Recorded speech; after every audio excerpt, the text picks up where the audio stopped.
கெட்ட வார்த்தை ஒன்றும் உங்கள் வாயிலிருந்து புறப்பட வேண்டாம்.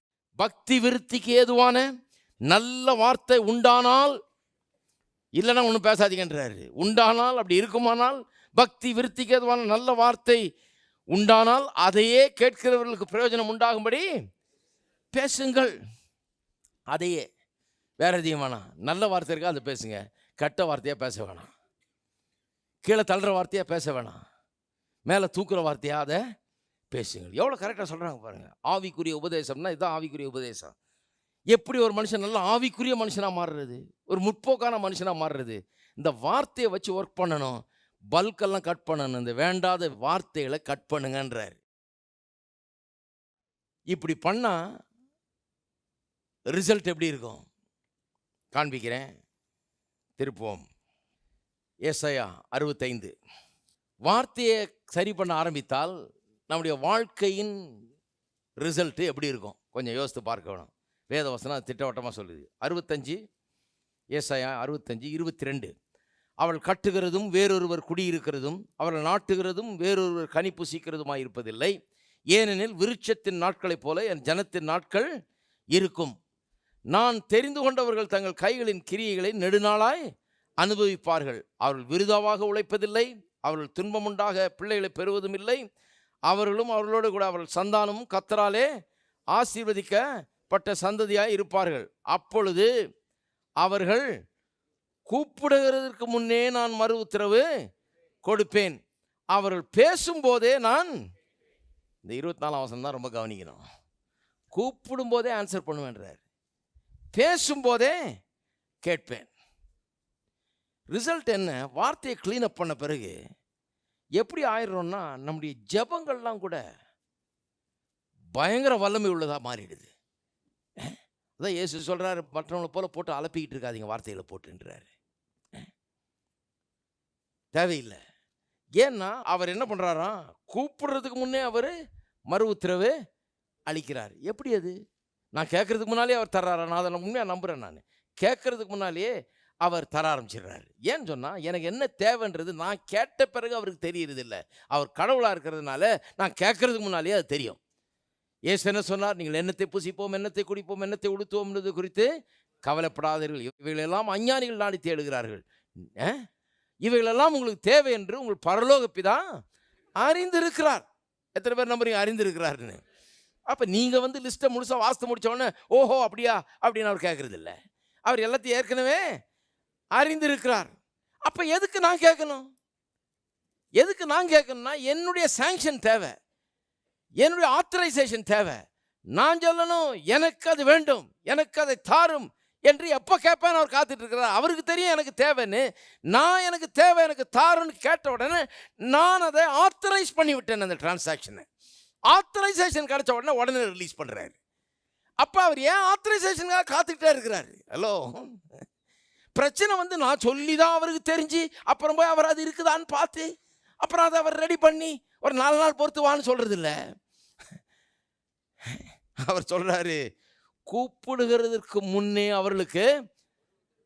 ஏன் நிறைய பேருக்கு கூப்பிட்டு கெஞ்சி கூப்பாடு போட்டு கண்ணீர் விட்டு பல நாட்கள் அழுது பல நாட்கள் உபவாசித்து பல நாட்கள் கிடந்து எல்லாம் பண்ணுறாங்கன்னு சொன்னால் நிறைய அந்த வைக்கப்புல் தான் ஜாஸ்தி இருக்குது ஜபத்தில். பல்க்கு தான் நிறைய தாறுமாறான பாஷையை உபயோகப்படுத்தி ஜபம் பண்ணி கொண்டிருக்கிறார்கள். வெத்து ஜபம், ஒன்றுமில்லாத பேச்சு, எந்த பிரயோஜனமும் இல்லாத பேச்சு. ஆக்சுவலாக அந்த ஜபம் வந்து அவர்களுக்கு ஜபம்னா என்னென்ன தெரியல பாருங்க. ஒரு கடைக்கு போகிறீங்க, ஹோட்டலில் உட்காருறீங்க சாப்பிட்றதுக்கு. காலையில் உட்கார்ந்த உடனே அவன் கேட்குறான் என்ன வேணும்னு கேட்குறான். நீங்கள் சொல்கிறீங்க ஒரே பசியாக இருக்குதுன்றீங்க. ஐயோ ஒரே பசிங்க, நேற்றுலேருந்து சாப்பிடவே இல்லை. ஏன் கேட்குறீங்க? வயிறு அப்படியே பிடுங்குதாக்கும், அப்படியே கொல்லுதாக்கும். என்ன கஷ்டமாக இருக்குது தெரியுமா, என்ன வலிக்கு தெரியுமா, சாப்பிடாமல் கிடக்கிறேன் நான் அப்படின்னு. அவன் இந்த கதையெல்லாமா கேட்டான். நிறைய பேருடைய ஜபத்தை கேட்டு பாருங்க, அப்படி தான் இருக்குது. நிறைய பேருடைய ஜபம் அவன் கேட்குறான் பூரி மசாலா வேணுமா, பொங்கல் வேணுமா, வடை வேணுமா, தோசை வேணுமா, இட்லி வேணுமா, உப்புமா வேணுமா, என்ன வேணும்னா ஒரே பசி. என் பசியை எங்கே போய் சொல்கிறது அப்படின்னா என்ன அர்த்தம்? அவன் வந்து எதுக்கு காத்துட்டு இருக்கிறான்? பூரின்னு வாயில் எப்போ வருதான் ஓடி போயிடுவான் அவன் கடை. ஏன்னா பூரி அங்கே ரெடியாக இருக்குது. ஹலோ, இனிமே போய் அவன் பூரிக்கு வேண்டிய மாவை வாங்கிட்டு வந்து ஆட்ட போறதில்ல. பூரி அங்கே போட்டுட்டே இருக்கான். உங்க வாயிலிருந்து பூரின்னு வந்தோடனே கட கட கடன்னு போறான். 2 பூரி எடுத்து வச்சு போட்டு கொண்டாந்து படார்னு வைக்கிறான். நீங்க சொல்லி முடிக்கிறதுக்குள்ள சில ஹோட்டல்களில் கொண்டாந்து வச்சிருவான் இல்லையா? இருக்கீங்களா? நல்லா விளங்குது பாருங்க. எப்படி உங்களுக்கு எப்படி சொல்றதுன்றது யோசிக்கிறது தான் என் வேலையா இருக்கு. அப்ப ஜெபமும் அப்படிதான். உங்கள் ஜெபத்துக்கு வேண்டிய பதில்கள் எல்லாம் ஏற்கனவே ஆயத்தமாக இருக்கிறது. கர்த்தர் அதை ஏற்கனவே பார்த்துட்டாரு. எல்லாம் தெரியும் அவருக்கு. உங்க வாயிலிருந்து சாங்ஷன் வரணும். உங்களுக்கு என்ன வேணும்? உங்களுக்கு எப்படி வேணும்? சூடா வேணுமா, காரமா வேணுமா, உப்போட வேணுமா, உப்பு இல்லாமல் வேணுமா, எப்படி வேணும்? திருப்பி போடணுமா, திருப்பி போடக்கூடாதா, முட்டையை மேலே ஊற்றணுமா, உடைச்சி ஊற்றணுமா, என்ன எப்படி போடணும்? ஹலோ, கர்த்தர் சொல்றாரு, பாயிண்ட்டுக்கு வா. கரெக்டா பாயிண்டடா பேசு. சும்மா போட்டு வைக்கலையும் இதையும் போட்டு நிரப்பினா மாதிரி, குண்டான நிரப்பினா மாதிரி கொண்டாந்து ப்ரேயரை வந்து அவ்வளோ நீள ப்ரேயரா அவ்வளோ போட்டு கிடந்து படாத பாடுபட்டு அழுது கண்ணீர் விட்டு பெரிய பெரிய வார்த்தைகள்லாம் பேசி கதறி அழுது எல்லாம் பண்ண வேண்டியதில்லை. கர்த்தர் சொல்கிறாரு, நீ வாயை மட்டும் சரி பண்ண கற்றுக்கிட்டீன்னா நான் வந்து கூப்பிடுறதுக்கு முன்னே உனக்கு வந்துடும். வாயை நீ திறக்கிறதுக்கு முன்னே உனக்கு வந்துடும். என்ன மாதிரி ரிசல்ட் பாருங்க. இந்த மாதிரி ரிசல்ட் வேணுமா வாழ்க்கையில்? எத்தனை பேர் சொல்றீங்க இப்படி தாங்க என் ரிசல்ட் இருக்கணும்னு? என் ஆவிக்குரிய ஜீவியம் இப்படி தான் இருக்கணும். ஜெபம் பண்ணால் என் வாயை திறந்தேன்னா அவ்வளோ கரெக்டாக இருக்கணும். டபார்னு பதில் வந்துடணும். என் வாயை திறந்து ஜெபத்தை முடிக்கிறதுக்குள்ளே எனக்கு பதில் இருக்கணும். அந்த விதத்தில் நான் ஃபங்க்ஷன் பண்ண விரும்புகிறேன். அந்த விதத்தில் நான் இயங்க விரும்புகிறேன்னு சொன்னீங்கன்னா நான் சொல்லுகிறேன், இதுதான் அது. வார்த்தையை சரி பண்ணணும். கூப்பிடுறதுக்கு முன்னே நான் மறு உத்தரவு கொடுப்பேன். அவள் பேசும்போதே நான் கேட்பேன். எல்லாம் சொல்லுங்க, கூப்பிடுறதுக்கு முன்னே மறு உத்தரவு கொடுப்பேன், பேசும்போதே கேட்பேன். இருக்கீங்களா? நான் சொல்லுகிறேன் அருமையானவர்களே என்று கேட்டுக்கொள்கிறவர்களுக்கு நான் சொல்லுகிறேன், நீங்கள் கண்ணீர் விட்டு கதற வேண்டியதில்லை. நீங்கள் கேட்கிறதுக்கு முன்னவே கொடுக்கிற கர்த்தர் ஒருவர் இருக்கிறார். உங்களை நேசிக்கிற கர்த்தர் இருக்கிறார்.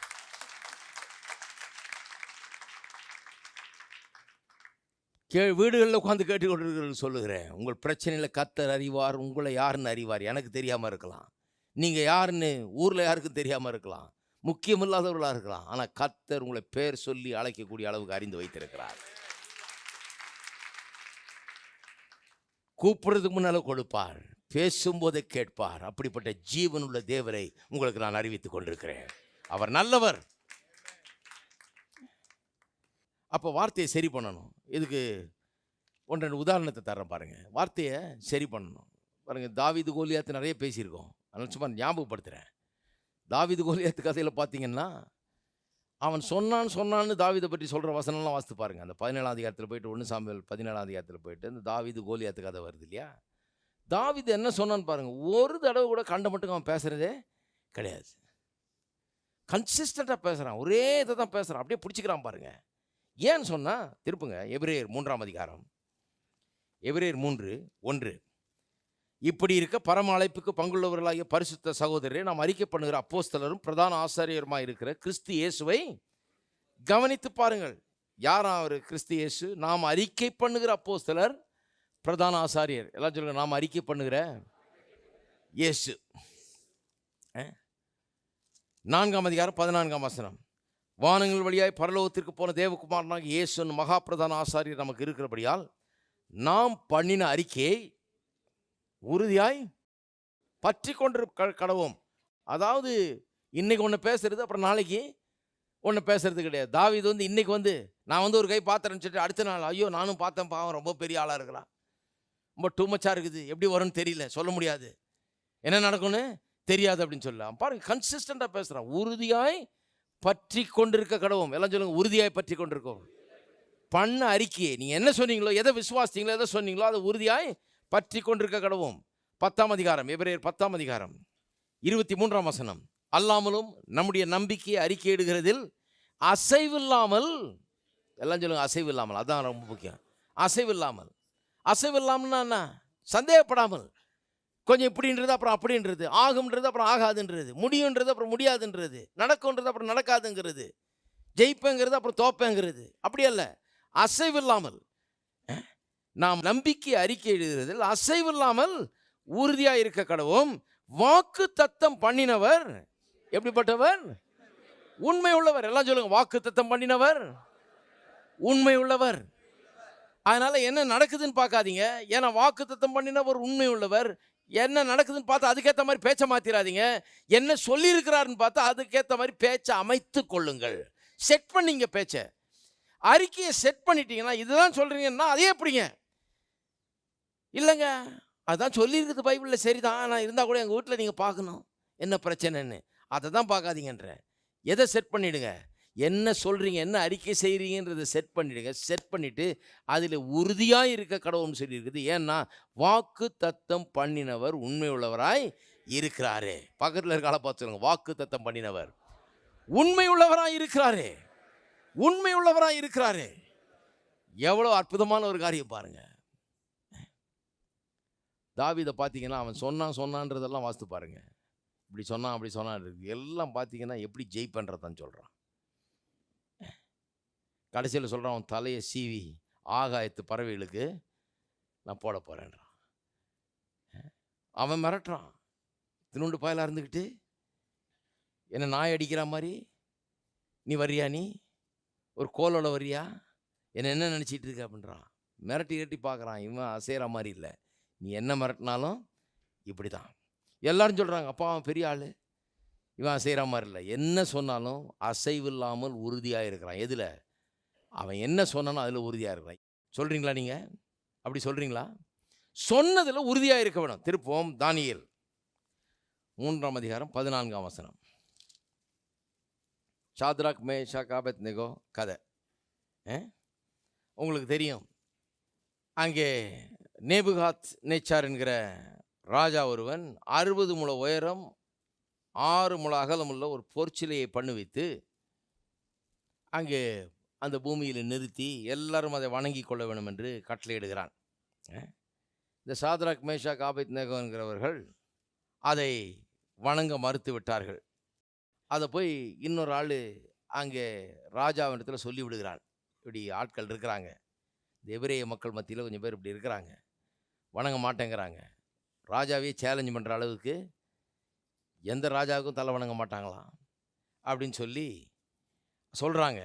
14ஆம் வசனத்தை பாருங்கள். நேபுகாத் நேச்சார் அவர்களை நோக்கி, சாத்ராக் மேஷாக் ஆபேத்நேகோ என்பவர்களே, நீங்கள் என் தேவர்களுக்கு ஆராதனை செய்யாமலும் நான் நிறுத்தின பொற்சிலையை பணிந்து கொள்ளாமலும் இருந்தது மெய்தானா? இப்பொழுதும் எக்காலம், நாகசுரம், கிண்ணறம், வீணை, சுரமண்டலம், தம்புரு முதலான சகலவித கீத வாத்தியங்களின் சத்தத்தை நீங்கள் கேட்கும்போது தாழ விழுந்து நான் பண்ணி வைத்த சிலையை பணிந்து கொள்ள ஆயத்தமாக இருந்தால் நல்லது. பணிந்து கொள்ளாதிருந்தீர்களானால் அந்நேரமே எரிகிற அக்கினி சூளை நடுவிலே போடப்படுவீர்கள். உங்களை என் கைக்கு தப்பு வைக்க போகிற தேவன் யார் என்றான். பணிந்து கொண்டால் நல்லது, இல்லைன்னா அக்கினி சூளையில் தூக்கி போட்டு வேண்டாம். பதில கவனிங்க. ஷாத்ராக் மேஷாக் ஆபேத்நேகோ என்பவர்கள் ராஜாவை நோக்கி, நேபுகாத் நேச்சாரே, இந்த காரியத்தை குறித்து உமக்கு உத்தரவு சொல்ல எங்களுக்கு அவசியம் இல்லை. இன்னும் கேட்டால் எப்படி சொல்கிறாங்கன்னா, இதுக்கு ஒன்றும் டைம் எடுக்க வேண்டியதில்லை, நாங்கள் என்ன பதில் சொல்லணும்னு யோசித்தெல்லாம் பார்க்க வேண்டியது இல்லை, இதுக்கு ஒன்றும் பதில் சொல்கிறது ஒன்றுமே இல்லைன்றான். நாங்கள் ஆராதிக்கிற எங்கள் தேவன் எங்களை தப்புவிக்க வல்லவராய் இருக்கிறார். அவர் எரிகிற அக்கினி சூளைக்கும் ராஜாவாகிய உம்முடைய கைக்கும் நீங்களாக்கி விடுவிப்பார். நீங்களாக்கி விடுவிப்பார். எப்படி சொல்கிறாங்க பாருங்கள். இதை பற்றி பதில் சொல்கிறதுக்கு ஒன்றுமே இல்லை. எங்கள் கர்த்தர், நாங்கள் ஆராதிக்கிற எங்கள் தேவன் எங்களை விடுவிப்பார் அப்படின்னு சொல்லிட்டு 18ஆம் வசனம் இங்கே தான் குழப்படி வருது பாருங்கள். விடுவிக்காமற் போனாலும், இதை நிறைய பேர் பிடிச்சிட்டு இருக்கிறாங்க. இது மாதிரி வசனம் தான் தேடிட்டு இருக்கிறாங்க நிறைய பேர். அதனால் நான் இதை தேடி கண்டுபிடிச்சி அதுக்கு பதில் சொல்ல வேண்டியதாக இருக்குது. விடுவிக்காமற் போனாலும் நிறைய பேருக்கு இது ஒரு பெரிய அவங்களுடைய அறிக்கையாக இருக்குது. விடுவிக்காமற் போனாலும், கர்த்தரை கைவிட்டாலும் நான் கர்த்தரை கைவிட மாட்டேன். கர்த்தரை விட இவங்க நல்லவங்க. கர்த்தர் ஒருவேளை கைவிட்டுருவாரா, இவங்க கைவிட மாட்டாங்களா? என்ன பெரிய ஆளுங்க பாருங்கள். நான் பெரிய யோகியன் கர்த்தரை விட.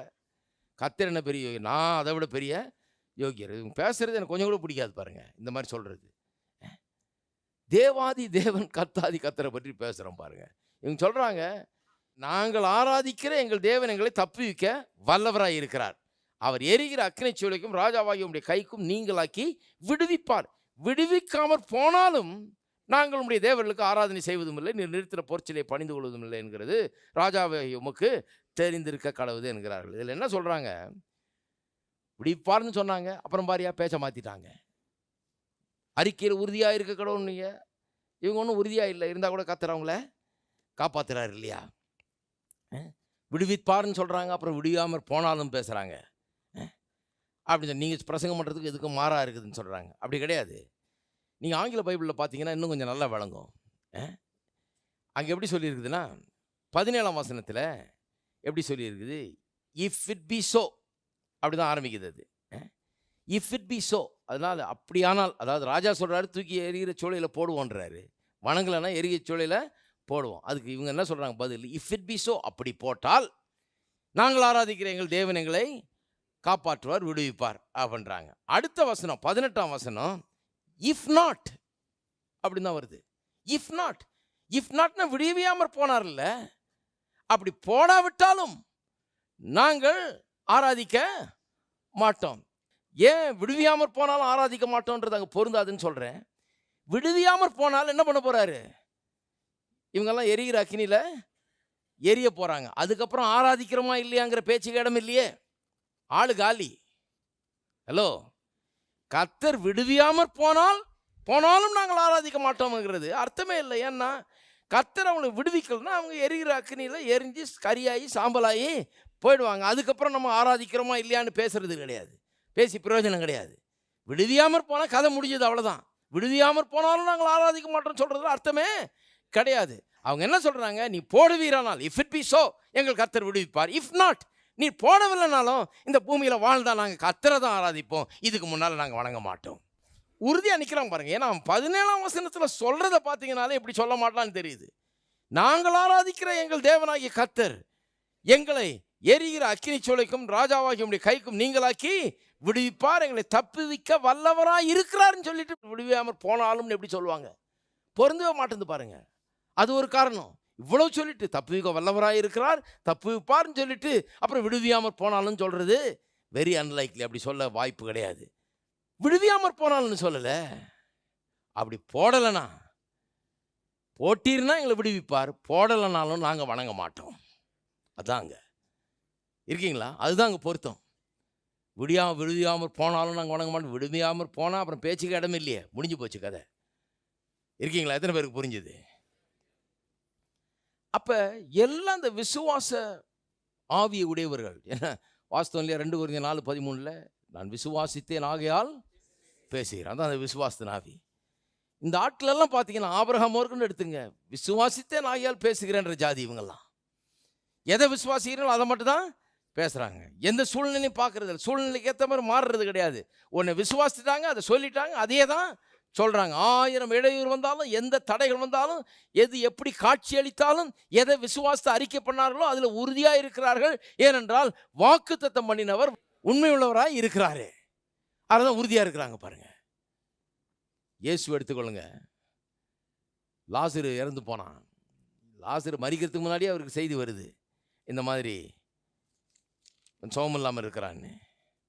அவர் வேணுன்னே 2 நாள் டிலே பண்ணுறாரு. டிலே பண்ணுறது மட்டும் இல்லாமல் திருப்பவும் யோவான் 11ஆம் அதிகாரம் 4ஆம் வசனம் பாருங்கள். இயேசு அவன் வியாதிப்பட்டிருக்கிறான்னு கேள்விப்பட்ட போது, இந்த வியாதி மரணத்துக்கு ஏதுவாயிராமல் தேவனுடைய மகிமை விளங்குவதற்கு ஏதுவாயிருக்கிறது, தேவனுடைய குமாரனும் அதனாலே மகிமைப்படுவார் என்றார். முதலே சொல்லிட்டார், இது மரணத்துக்கு ஏதுவா, இதனுடைய முடிவு மரணம் கிடையாதுன்ட்டார். ஆனால் ஆள் செத்துட்டான். இதனுடைய முடிவு மரணம் கிடையாதுன்னு சொல்லிட்டாரு, ஆனால் ஆளே இறந்து போனான். அப்புறம் பாருங்க, அவர் 2 நாள் நின்று தங்கி இருக்கிறார் அங்கேயே. அப்புறம் கிளம்புறாரு. 8ஆம் வசனம் பாருங்க. அதற்கு சீஷர்கள், ரபி, இப்பொழுதுதான் யூதருமை கல்லறியை தேடினார்கள், மறுபடியும் நீர் அவ்விடத்திற்கு போகலாமா என்றார்கள். போகலான்றாரு. அவங்க சொல்கிறாங்க, அங்கே தானே கல்லடிக்க பார்த்தாங்க, அவங்க திருப்பி அங்கேயே போகலாமா, என்ன இதுன்றாங்க. இவைகளை அவர் சொல்லிய பின்பு 11 அவர்களை நோக்கி, நம்முடைய சிநேகிதனாகிய லாசரு நித்திரை அடைந்திருக்கிறான், நான் அவனை எழுப்ப போகிறேன் என்றார். எப்படி பேசுகிறார் பாருங்க. ஏன்னா இந்த வியாதி மரணத்துக்கு ஏதுவான வியாதி இல்லைன்னு சொல்லிட்டாரு. சொன்ன பிறகு அந்த மரணத்தை அவர் ஏற்றுக்கொள்ளவே மாட்டேங்கிறார். அந்த மரணத்தை ஏற்றுக்கொள்ளவே மாட்டேங்கிறார். ஆனால் ஆயிடுச்சே கிடையாது. அவர் என்ன சொல்கிறாரு, இது மரணத்துக்கு ஏதுவாக இல்லைன்னு சொல்லிட்டேன், இப்போ சொல்கிறேன். அவனுக்கு என்ன நடந்திருக்குதுன்னா, அவன் நித்திரையாக இருக்கிறான். நித்திரையாக இருக்கிறான்னா அவங்க மிஸ் அண்டர்ஸ்டாண்ட் பண்ணிட்டாங்க சீஷர்கள். அவங்க என்ன நினச்சிட்டாங்க, ஓஹோ தூங்குறானோ, தூங்குனா பரவாயில்லங்க, விடுங்க, நல்லா இருக்கட்டும், தூங்கட்டும், நம்ம ஏன் போய் கெடுப்பானே அப்படிங்கிற மாதிரி பேசுகிறாங்க. உடனே அவர் சொல்லுகிறார் 14ஆம் வசனத்தில், அப்பொழுது இயேசு அவர்களை நோக்கி, அதாவது தூங்குறான்னா பேசாமல் விடுங்க, அவன் நல்லா தானே இருக்கான் அப்படின்னு சீஷர்கள் சொன்னதுக்கு சொல்கிறார். அப்பொழுது இயேசு அவர்களை நோக்கி, லாசரு மரித்து போனான் என்று வெளிப்படையாய் சொல்லி. இந்த ஒரு இடத்துல தான் பாருங்க, லாசரு மரித்து போனான்றார். ஏன் சொல்கிறாருன்னா, ஏதோ தூங்கிட்டு இருந்தவனே எழுப்பிட்டாருன்னு அப்புறம் சொல்லக்கூடாது இல்லை. அதனால உண்மையாக செத்து தான் போயிருக்கிறான்னு முதல்ல அவருக்கு சொல்லிட்டு கூப்பிட்டு போகிறாரு. இவர் அந்த சாவை நம்பல. ஆனால் அவன் நித்திரையா இருக்கிறான் போயிட்டு கல்லறைக்கு வெளியே நின்று, லாசருவே வெளியே வானோ, நான் வந்துட்டான். ஐயோ அங்கே போய் படுத்து கிடந்திருக்கான் போல இருக்கு, வெளியே எழுந்து வந்துட்டான். இவர் தான் சொன்னார் நித்திரையா இருக்கிறான்னு, சாவலன்னு. அதனால சும்மா தூங்கிட்டு இருந்தவனை தான் கூப்பிட்டார் போல இருக்கு. அது வேற கூப்பிடுறாரு வேற, லாசருவே முதல்ல உயிரோட எழுப்பிட்டு அப்புறம் இல்லை கூப்பிடணும். ஆனால் லாசருவே வெளியே வந்தான் கூப்பிடுறாரு, உயிரோடு இருக்கிறவனை கூப்பிடுற மாதிரி. அதனால உயிரோடு தான் இருந்திருக்காம, அவனை தான் சும்மா பேர் சொல்லி கூப்பிட்டாரு, அவன் கல்லறையை விட்டு வெளியே எழுந்து வந்துட்டான் அப்படின்னு நினச்சக்கூடாது இல்லையா. அதனால தான் சொல்கிறாரு அவன் மரித்து போனான். ஏன் சொல்கிறாரு, அவங்க பெனிஃபிட்டுக்காக சொல்கிறாரு. அவர்களுக்கு தெரியும் இவர் தேவகுமாரன், இவர் வந்திருக்கிறாரு, இவர் கிரியையில் நடப்பிக்கிறார்ன்றது அவர்கள் புரிந்து கொள்ள வேண்டும் என்று அவர்களுக்கு வழங்கும்படியாக அவர் சொல்கிறார். ஆமாம், செத்தே போயிருக்கிறான், செத்தவனை தான் இப்போ எழுப்ப போகிறேன்றாரு. எழுப்ப போகிறேன்னு சொல்லிட்டு கல்லறைக்கு வெளியே நின்று சொல்கிறாரு, லாசருவே வெளியே வாங்குறாரு. உயிரோடு இருக்கவனை கூப்பிடுறது போல கூப்பிடுகிறார். ஏனென்றால் அவருடைய மைண்டில் அவர் அவனை எப்படி பார்க்கிறார், வாழுகிறவனாக காண்கிறார். அந்த பதில் அங்கே இருக்கிறதா காண்கிறார். நாமும் அப்படிதான், சுகம் அங்கே இருக்கிறதா காண வேண்டும். நம்முடைய பொருளாதார தேவைக்கு வேண்டிய எல்லாம் அங்கே இருக்கிறதா காண வேண்டும். இருக்கிறதா கண்டு கூப்பிடுறாரு. இருக்கிறத தான் கூப்பிட முடியும். உங்கள் மனைவி வீட்டிலேருந்து வெளியே போயிட்டாங்கன்னா கூப்பிட்டு இருப்பீங்களா? இருந்தால் தான் கூப்பிடு, இருந்தால் தானே வருவாங்க. அப்போ இல்லாதவைகளை இருக்கிறது போல் அழைக்கிற தேவன் அவர். அவருடைய விசுவாசம் எனக்கு இருக்குது. அப்போ நான் என்ன பண்ணுறேன், இல்லாதவைகளை இருக்கிறவைகளை போல அழைக்கிறேன். இல்லாதவைகள்னு சொன்னால் இல்லாதவைகள் அல்ல, இந்த உலகத்தில் இப்பொழுது எனக்கு இல்லாதவைகள், ஆனால் ஆவிக்குரிய ரீதியிலே இப்பொழுது இருந்து கொண்டிருக்கிறவைகள். சுகம் என்னுடையது, அதை எனக்காக இயேசு சம்பாதித்து வைத்திருக்கிறார். பொருளாதார செழிப்பு என்னுடையது, அது எனக்காக இயேசு சம்பாதித்து வைத்திருக்கிறார். இப்போ ஒருவேளை எனக்கு காசு இல்லாமல் இருக்கலாம், ஆனால் செழிப்பு என்னுடையது, அதை அவர் சம்பாதித்து வைத்து விட்டார். அந்த இருக்கிற செழிப்பை தான் நான் கூப்பிட்டு கொண்டிருக்கிறேன். இல்லாதது தானே இந்த உலகத்தில் எனக்கு இப்போ இல்லாதத ஆவிக்குரிய விதத்தில் இருக்கிறத. அதுக்கு வசனம் எங்கன்னு கேட்கலாம், சொல்லுகிறேன். என் தேவன் உங்கள் குறைவுகள் எல்லாம் தம்முடைய மகிமையின் ஐஸ்வர்யத்தின்படி நிறைவாக்குவார். அப்போ அந்த மகிமையில் அவருக்கு ஒரு பெரிய ஐஸ்வர்யம் இருக்கிறது. இந்த ஆவிக்குரிய உலகத்திலே ஒரு பெரிய ஐஸ்வர்யம் எனக்காக வைக்கப்பட்டிருக்கிறது. அந்த ஐஸ்வர்யத்திலிருந்து என்னுடைய தேவைகள் சந்திக்கப்படுகிறது. அந்த ஐஸ்வர்யம் இருக்குதா இல்லையா? இருக்குது. அது உண்டா இல்லையா? இருக்குது. அதிலிருந்து என்னுடைய தேவைகள் சந்திக்கப்படுகிறது. அப்பொழுது அந்த ஐஸ்வர்யத்தை நான் கூப்பிடுகிறேன். இல்லாதவளை இருக்கிறது போல அழைக்கிற தேவன் எனக்கு இருக்கிறார். நான் அவரை மாதிரியே தான், அவருடைய விசுவாசம் தான் எனக்கு இருக்குது. நானும் அழைக்கிறேன், வானா அது வருது. ஹலோ, எத்தனை பேர் நம்புறீங்க பணத்தை கூப்பிட்டா கூட வரும்னு? ஹலோ, பணமே வந்ததுங்க, பணம் வரும்.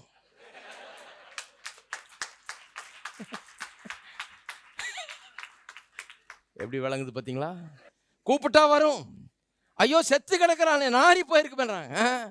ஐயோ தரமட்டம் வந்துட்டாங்க, ஒன்றும் இல்லைங்க, எல்லாம் போச்சு, எல்லாம் இழந்தாச்சு, கடலில் சிக்கி ஒன்றும் இல்லாமல் போயாச்சு.